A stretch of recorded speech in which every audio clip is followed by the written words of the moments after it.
ಇಷ್ಟೊತ್ತು ಅಂದರೆ ಇಷ್ಟು ಸಹ ನಾವು ಧರ್ಮೇಂದ್ರ ಅವರಲ್ಲಿದ್ದಂತಹ ಒಂದು ಇತಿಹಾಸದ ಇತಿಹಾಸದ ಬಗ್ಗೆ ಕಾಳಜಿ, ಒಂದು ಆಸೆ, ಜೊತೆಗೆ ಜವಾಬ್ದಾರಿ ಎಲ್ಲ ನೋಡಿದ್ವಿ. ಇವತ್ತು ಒಂದು ಬಹಳ ಒಳ್ಳೆ ವ್ಯಕ್ತಿಯನ್ನು ಕೂಡ ನೋಡಿದ್ವಿ, ಅಂದರೆ ಆಲೋಚನೆಗಳು ಹೇಗೆ, ಚಿಂತನೆಗಳು ಹೇಗೆ ಅಂತ.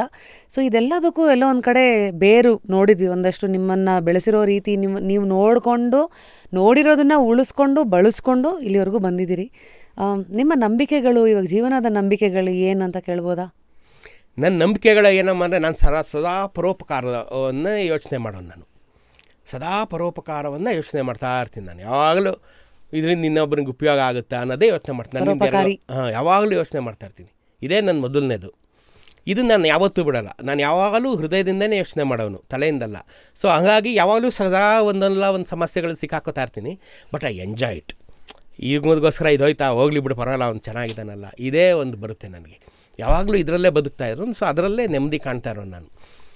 ನಾನು ಕೇಳಿದ್ರೆ ತುಂಬ ಮೆಟೀರಿಯಲಿಸ್ಟಿಕ್ ಆಗಿ ಬದುಕಬಾರ್ದು. ಜನ ಮನುಷ್ಯರನ್ನು ಉಪಯೋಗಿಸ್ಕೊಂಡು ವಸ್ತುಗಳನ್ನು ಪ್ರೀತಿಸೋದು. ಈಗ ಜನ ವಸ್ತುಗಳನ್ನು ಪ್ರೀತಿಸಿ ಮನುಷ್ಯರನ್ನು ಉಪಯೋಗಿಸ್ಕೋದು. ಉಲ್ಟಾ ಆಗಬೇಕಿತ್ತು. ಮನುಷ್ಯರನ್ನು ಪ್ರೀತಿಸಿ, ವಸ್ತುಗಳನ್ನು ಉಪಯೋಗಿಸಿ, ಮನುಷ್ಯರನ್ನು ಪ್ರೀತಿಸಿ. ನೀವು ಮನುಷ್ಯರನ್ನು ಉಪಯೋಗಿಸೋದು, ಇವ್ನು ಸಿಗ್ತಾ ಇವನಿಂದ ಏನು ಮಾಡಿಬಿಡ್ಬೋದು ಅನ್ನೋದೇ ಬೇಡ. ಅದು ಬೇಡ, ಸಾಕು. ಇಷ್ಟು ಮೆಟೀರಿಯಲಿಸ್ಟಿಕ್ ಆಗಿ ಬದುಕಬೇಡಿ. ಪ್ರತಿಯೊಂದರಲ್ಲೂ ಲಾಭ ನೋಡಬೇಡಿ. ಒಂದು 4 ಆಣಿ ಖರ್ಚು ಮಾಡಿ, ಕೈ ಬಿಟ್ಟು ಖರ್ಚು ಮಾಡಿ, ಒಂದು 4 ಆಣಿ ಏನಾಗುತ್ತೆ, ಏನೂ ಆಗಲ್ಲ. ಸ್ವಲ್ಪ ಉದಾರ ಹೃದಯಗಳಾಗಿರಿ. ನಾವೆಲ್ಲ ನಮ್ಮ ಇಡೀ ನಮ್ಮ ಭಾರತ ದೇಶದ ಸಂಸ್ಕಾರನೇ ಉದಾರ ಹೃದಯದಲ್ಲೇ ಅಡಗಿರೋದು. ನಾವೆಲ್ಲ ಎಲ್ಲರೂ ಇದೇ ಥರ ಬದುಕು ಬಂದಿರೋದಕ್ಕೇ ಇವತ್ತಿಗೂ ನಾವು ಅನ್ನ ನೀರು ನೆರಳು ಕಾಣ್ತಾ ಇರೋದು. ಇಲ್ಲದೆ ಎಲ್ಲಿ ಕಾಣೋಕ್ಕೆ ಸಾಧ್ಯನೇ ಇರಲಿಲ್ಲ. ಒಂದು ಉದಾರ ಹೃದಯಗಳಾಗಿ ಬದುಕಿ, ಸ್ವಲ್ಪ ಕಷ್ಟಪಡಿ ಇನ್ನೊಬ್ರಿಗೋಸ್ಕರ ಅನ್ನೋದೇ ನನ್ನ ಜೀವನದ ಮಂತ್ರ.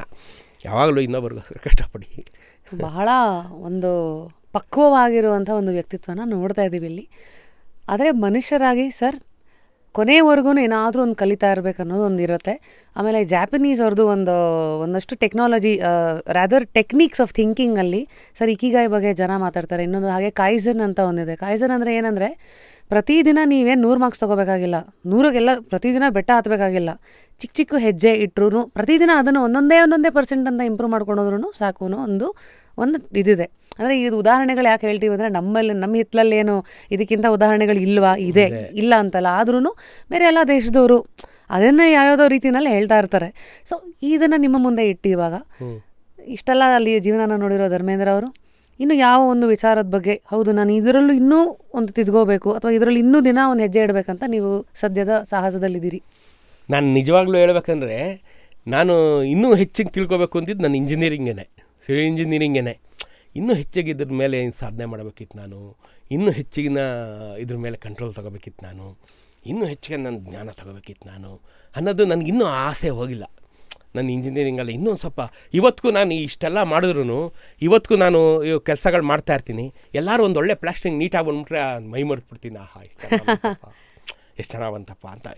ನಾನು ಆವಾಗ ಅಲ್ಲೂ ಅಷ್ಟೇ, ನಂದು ಪ್ರತಿ ಪ್ರಾಜೆಕ್ಟಲ್ಲೂ ನಾನು ಲಾಸ್ ಮಾಡ್ಕೋತಾ ಇರ್ತೀನಿ. ಯಾಕೆಂದರೆ ನನಗೆ ಕೆಲಸ ಮುಖ್ಯ.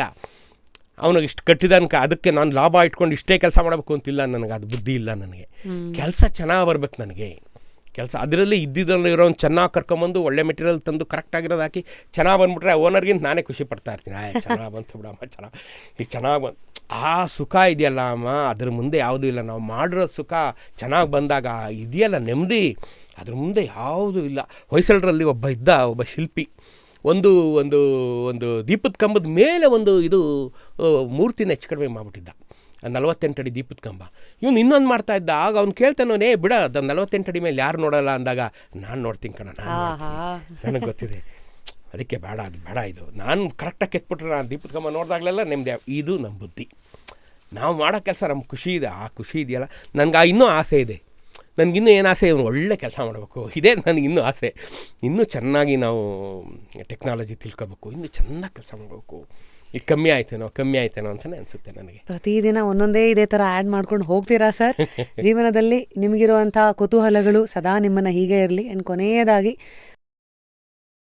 ತುಂಬ ನಿಮ್ಮ ಮಾತಲ್ಲಿ ತೂಕ ಇದೆ, ಮತ್ತು ಪಕ್ವತೆ, ಅಂದರೆ ರ್ಯಾಷನಲ್ ಥಿಂಕಿಂಗ್ ತುಂಬ ಎದ್ದು ಕಾಣುತ್ತೆ. ಜೊತೆಗೆ ನಮ್ಮ ಸಂಸ್ಕಾರನೂ ಬಿಟ್ಟಿಲ್ಲ, ಸಂಪ್ರದಾಯಗಳನ್ನ ಎಷ್ಟು ಇಟ್ಕೋಬೇಕು, ಎಲ್ಲೆಲ್ಲಿ ಏನು ಇಟ್ಕೋಬೇಕು, ಈ ಥರ ನಿಮ್ಮ ಮಾತುಗಳಲ್ಲಿ ನನಗೆ ಕಂಡಂಥ ವ್ಯಕ್ತಿ ನೀವು.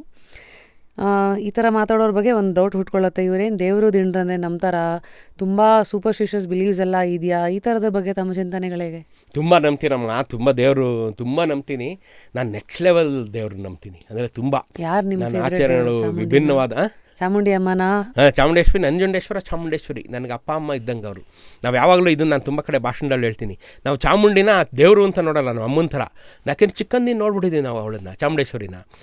ಈಗ ಕ್ಯೂ ಅದೆಲ್ಲ ನಾವೆಲ್ಲ ಹೋಗ್ಬೇಕಾದ್ರೆ ಏನಿಲ್ಲ, ಡೈರೆಕ್ಟ್ ಚಾಮುಂಡಿ ಅಮ್ಮನ ನೋಡಿಕೊಂಡು ಪಕ್ಕದಲ್ಲಿ ಅಡುಗೆ ಮನೆ ಇದೆ, ಅಮ್ಮನವ್ರಿಗೆ ಡೈಲಿ ಪ್ರಸಾದ ಮಾಡ್ತಾರೆ, ಖಾರ ಪೊಂಗಲ್ಲು.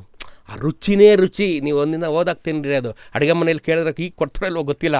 ನಾವೆಲ್ಲ ಅಲ್ಲಿ ಹೋಗ್ಬಿಟ್ಟು ಸೀದಾ ಅಡುಗೆ ಮನೆಗೆ ಹೋಗ್ಬಿಟ್ಟು ಕೂತ್ಕೊಂಬಿಟ್ರೆ ಬಿಸಿ ಬಿಸಿ ಪೊಂಗಲ್ ಹಾಕೋರು ನಮ್ಗೆ. ಯಾವ ವರ್ಷ ಸರ್ ಇದು?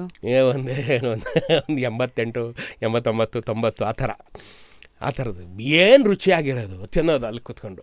ಆಮೇಲೆ ಇವಳಿಗೆ ನಾವು ಹೊಸ ಬಟ್ಟೆ ಹಾಕೊಂಡು ಚಾಮುಂಡಿ ಬೆಟ್ಟ, ಎಕ್ಸಾಮ್ ಬರೆದ್ವಾ ಚಾಮುಂಡಿ ಬೆಟ್ಟ, ಸೈಕಲ್ ತೊಗೊಂಡು ಚಾಮುಂಡಿ, ಎಲ್ಲದಕ್ಕೂ ಚಾಮುಂಡಿ ಬೆಟ್ಟ. ನಾವು ಅವಳನ್ನ ಯಾವಾಗಲೂ ನಾವು ಕೇಳೋದು, ನಾವು SLC ಎಕ್ಸಾಮ್ ಕರೆಕ್ಟಾಗಿ ಪಾಸ್ ಆದರೆ ಸರಿ, ಇಲ್ಲದೆ ನಾ ಬರೋಲ್ಲ ನಾಳೆಯಿಂದ ಅನ್ನೋದು ಇವಳಿಗೆ. ಅಂದರೆ ನಮಗೊಂಥರ ನಮ್ಮ ಅಮ್ಮ ಇದ್ದಂಗೆ. ಚಾಮುಂಡಿ ಅಮ್ಮನಿಗೆ ನಮ್ಗೆ ಭಕ್ತಿಗಿಂತ ನಮ್ಮ ಪ್ರೀತಿ ನಮಗೆ. ನಂಜುಂಡನಿಗೂ ಅಷ್ಟೇ, ನಂಜುಂಡೇಶ್ವರನಿಗೂ ಅಷ್ಟೇ. ನಾವೆಲ್ಲ ಈ ನಮ್ಮ ಸೀನಿಯರ್ಸೇ ಹಂಗೆ ಕಣಮ್ಮ. ಅವರು ದೇವ್ರನ್ನ ತಮ್ಮಲ್ಲೊಬ್ಬರನ್ನ ಆಗಿಸ್ಕೊಂಡ್ರು. ಹಾಗಾಗಿ ನಮ್ಮ ದೇವ್ರುಗಳು ಉಳ್ಕೊಂಡಿರೋದು ಭಯದಿಂದಲ್ಲ, ಪ್ರೀತಿಯಿಂದ ನಾವು ದೇವ್ರನ್ನ ಉಳಿಸ್ಕೊಂಡಿದ್ದೀವಿ. ನಂಜುಂಡ ಚಾಮುಂಡೇಶ್ವರಿಯಿಂದ ನಾವು ಪ್ರೇಮಿಗಳು ಮಾಡಿಬಿಟ್ಟಿದ್ದೀವಿ. ನಂಜುಂಡ ಚಾಮುಂಡಿ ಯಾಕೆಂದರೆ ಚಾಮುಂಡಿ ತೇರು ಮಾಡಬೇಕಾದ್ರೆ ನಂಜನಗೂಡು ಕಡೆ ಬಂದಾಗ ನಿಲ್ಲಿಸ್ತಾರೆ ತೇರನ್ನ, ತನ್ನ ಪ್ರಿಯತಮ್ಮನ ನೋಡಲಿ ನಂಜುಂಡನ್ನ ಅಂತೇಳಿ ಅಲ್ಲಿ ಹಣ್ಣು ಕಾಯಿ ಹಚ್ಚಿ 2 ನಿಮಿಷ ನಿಲ್ಲಿಸಿರ್ತಾರೆ. ಆಮೇಲೆ ತೇರು ಈ ಕಡೆ ಬರುತ್ತೆ. ಅಲ್ಲಿ ನಂಜನಗೂಡು ತೇರು ಆಗುವಾಗಲೂ ಚಾಮುಂಡಿ ಬೆಟ್ಟದ ಕಡೆ ಬಂದಾಗ ನಿಲ್ಲಿಸ್ತಾರೆ, ನಾನು ನೋಡ್ಲಪ್ಪ ಅವಳನ್ನ ಅಂತ. ಅದು ಅವನು ನಂಜುಂಡ ರಾತ್ರಿ ಮಲಗಿದ ಮೇಲೆ ಪಾರ್ವತಿ ಪಕ್ಕದಿಂದ ಎದ್ದು ಚಾಮುಂಡಿನ ನೋಡಕ್ಕೆ ಬಂದಾಗ ಆ ಪಾರ್ವತಿ ಬೈತಾಳವನ್ನ, ಹಾವಾದ್ರೂ ಕಚ್ಚಬಾರ್ದ, ಚೇಳಾದ್ರೂ ಕುಗ್ಗಬಾರ್ದ ಅಂತ ಹಾಡಿಲ್ವಾ ನೀವು? ನಮ್ಮ ಜಗ್ಗೇಶ್ ಫಿಲಮಲ್ಲಿ ನೋಡಿಲ್ವಾ? ಆ ಹಾಡು ಅವಳೇ ಹೇಳೋದು. ಅದು ಜನಪದ ಗೀತೆ. ಅದು ಅವಳು ತನ್ನ ಗಂಡ ತನ್ನನ್ನು ಬಿಟ್ಟು ಚಾಮುಂಡಿನ ನೋಡಕ್ಕೆ ಹೋಗ್ತಿದ್ದಾನಲ್ಲ ನನ್ನ ಪಾರ್ವತಿ ಸಿಟ್ಟಿಗೆ, ನೀನು ಕುತ್ಕೆಲ್ಲಿ ಸುತ್ಕೊಂಡಿದ್ದೀಯಲ್ಲ, ಹಾವಾದ್ರೂ ನಿನಗೆ ಕಚ್ಚಬಾರ್ದ ನಿನಗೆ. ಇದು ಜಾನಪದ ಗೀತೆ ಅಲ್ವಾ? ಓಹೋ, ಇದು ಈ ಥರ ನಾವು ದೇವ್ರನ್ನ ನೋಡೋದು ನಾವು.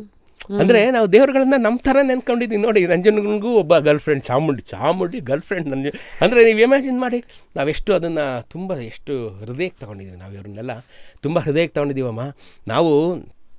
ನನಗೊಂದ್ಸಲಿ ನಾನು ನಂಜನಗೂಡು ಹೊರಗಡೆ ರಸ್ತೆಯಲ್ಲಿ ನಾನು ತುಂಬ ಸಲ ಉರುಳು ಸೇವೆ ಮಾಡಿದ್ದೀನಿ ಅವನಿಗೆ. ಇದೆಲ್ಲ ತರ್ಚೋಗುತ್ತೆ ಅವಾಗ. ಈಗ ಮರಳಾಕಿದ್ದಾರೆ, ಆಗೇನೂ ಇರಲಿಲ್ಲ, ಬರೀ ರಸ್ತೆ ಇತ್ತು. ಇದೆಲ್ಲ ತರ್ಚೋಗ್ಬಿಡೋದು. ನಮ್ಮ ತಂದೆಯವರು, ನಾನು ತುಂಬ ಚಿಕ್ಕವನಾಗಿದ್ದಾಗ ನಂಗೆ ತುಂಬ ಹುಷಾರು ತಪ್ಪು ಅಂತೇಳಿ ನಮ್ಮ ತಂದೆಯವರು ಒಂದೇ ಕಡೆ ಮಾಡಿದ್ರು, ಅದನ್ನ ಒಂದೇ ಕಡೆಯಿಂದ ಜರುಗ್ಕೊಂಡು ಅದನ್ನು ಮಾಡಿದರು. ಒಂದು ದಿನ ಎಲ್ಲ ಪೂರ್ತಿ ತರದೋಗಿತ್ತು, ಪೂರ್ತಿ. ಇದು ಅಷ್ಟು ಭಕ್ತಿ ನಮಗೆ. ನಂಜುಂಡ ಅಂದ್ಬಿಟ್ರೆ ಭಾಳ ಭಕ್ತಿ, ಚಾಮುಂಡಿ ಅಂದ್ರೂ ಭಾಳ ಭಕ್ತಿ. ನಾವು ಭಾಳ ನಾನು ಹೇಳಿದ್ನಲ್ಲ, ನಮ್ಮ ಸ್ನಾನ ಪೂಜೆ ಇಲ್ಲದೆ ನಾನು ಮನೆಯಿಂದ ಈಚೆ ಕಾಲೇ ಹಾಕಲ್ಲ ನಾನು.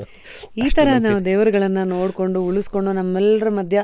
ನಮ್ಮ ಅಜ್ಜಿ ತಾತನ ಕಾಲದಲ್ಲೂ ದೇವರು ದಿಂಡ್ರು ಅಂದರೆ ಕೆಲವು ಸತಿ ಏನಾದ್ರು ವರ ಕೊಟ್ಟಿಲ್ಲ ಅಂದಾಗ ಅಥವಾ ಏನೋ ಕೇಳಿ ಸಿಕ್ಕಿಲ್ಲ ನಾವು ಹೋಗೋ ಬರೋ ಅಂತ ದೇವರನ್ನ ಮಾತಾಡೋದು. ನಿಂದಾಸ್ತುತಿ ಅಂತ ದಾಸರು ಸೃಷ್ಟಿ ಮಾಡಿದ್ದೆ ಇದಲ್ವೇ, ನಿಂದಾಸ್ತುತಿ ಅಂತ ನಾವು ಕರಿತೀವಿ. ಎಷ್ಟು ಜನ ಇದು ಇನ್ಯಾವ ಪ್ರಾಕಾರದಲ್ಲಿಲ್ಲ, ನಮ್ಮ ಧರ್ಮದಲ್ಲಿ ಮಾತ್ರ ಇದು. ದೇವ್ರನ್ನ ಬಯೋದು ಒಂದು ಪ್ರಾಕಾರ, ನಿಂದಾಸ್ತುತಿ ಅಂತ. ಈಗ ನೀವು ಇದು ಮಾಡ್ತಿರಲ್ಲಮ್ಮ, ಯಾವುದಮ್ಮ ಅದು ಎಂಥ ಹೋಮ ಅಮ್ಮ ಅದು ಹೇಳ್ತಾರಲ್ಲಮ್ಮ, ಪ್ರತ್ಯಂಗಿರ ಹೋಮ ಅಂತ ಮಾಡ್ತಿರಲ್ಲ, ಈ ಮೆಣಸಿಕಾಯಕ್ಕೆ ಹೋಮ. ಏನದು ಹಂಗಂದರೆ, ಈಗ ದೇವರು ನೀವು ತುಂಬ ಏನೋ ಮಾಡಿರ್ತೀರಿ, ದೇವ್ರಿಗೆ ತುಂಬ ಕೇಳ್ಕೊಂಡಿರ್ತೀರಿ ಯಾವುದೋ ದೇವ್ರನ್ನ, ಎಷ್ಟೇ ದಿನಾರು ನಿಮಗೆ ಕಷ್ಟ ಪರಿಹಾರ ಮಾಡಲ್ಲ ಅನ್ನಿ, ಆಗ ನಿಮಗೆ ಕೋಪ ಬರುತ್ತೆ. ಎಲ್ಲ ನಾನಿಷ್ಟು ಕೇಳ್ಕೊಂಡಿಷ್ಟು ಸೇವೆ ಮಾಡಿದ್ರು ನೀನು ನನಗೆ ವರ ಕೊಡ್ತಿಲ್ಲ ಅಂದಮೇಲೆ ಅಂದ್ಬಿಟ್ಟು ಆ ದೇವ್ರ ಮನೆಯೊಳಗೆ ಮೆಣಸಿನ್ಕಾಯಿ ಘಾಟ್ ಹಾಕ್ಬಿಟ್ಟು ಬಾಕ್ಲಾಕೊಂಡ್ಬಿಡ್ತಾರೆ ಜನ. ನಾನು ಕಷ್ಟಪಡ್ತಿದ್ದೀನಿ ತಾನೇ, ಈಗ ನೀನು ಕಷ್ಟಪಡಿ. ಆಗ ಅವಳು ಆ ಕಷ್ಟ ತಡೆಯೋಕ್ಕಾಗದೆ ಇವನಿಗೆ ವರ ಕೊಡ್ತಾಳೆ ಅಂತ. ಇದು ಅವತ್ತಿನ ಕಾಲದಲ್ಲಿ ಅದನ್ನೇ ಕವಿರತ್ನ ಕಾಳಿದಾಸ ಅಲ್ಲಿ ಅಣ್ಣವ್ರು ತೆಗ್ದಿರೋದು. ಬಾಗ್ಲಾಕೊಂಡ್ಬಿಡ್ತಾರೆ ನೋಡಿ, ಅವರು ಬಾಗ್ಲಾಕೊಂಡ್ಬಿಡ್ತಾರಲ್ಲ, ಬಾಗಿಲು ತೆಗಿನ, ನಾನು ತೆಗಿಯೋಕ್ಕಿಲ್ಲ ಅಂತಲ್ಲ, ಏನು ಬೇಕು ನಿಂಗೆ ಅಂದಾಗ ನನಗೆ ವಿದ್ಯಾಬುದ್ಧಿ ಬೇಕು ಅಂದಾಗ ಆಯಿತು. ಹಾಗೆ ನಾವು ದೇವ್ರನ್ನ ಆ ಥರ ಇಟ್ಕೊಂಡಿರೋರು. ನಮ್ಮ ಸಂಸ್ಕೃತಿನ ಹೆಂಗೆ ಕಣಮ್ಮ, ನಾವು ದೇವ್ರನ್ನ ಯಾವತ್ತೂ ಭಯ ಮಾಡಿಲ್ಲ. ನಾವು ಚಾನ್ಸ್ ಬಂದರೆ ದೇವ್ರನ್ನ ಭಯ ಬೀಳ್ಸೋ ಅಂತ ನಾವು ಪ್ರೀತಿಯಿಂದ ನೋಡ್ಕೊಳ್ಳುವಂಥ ಇದು.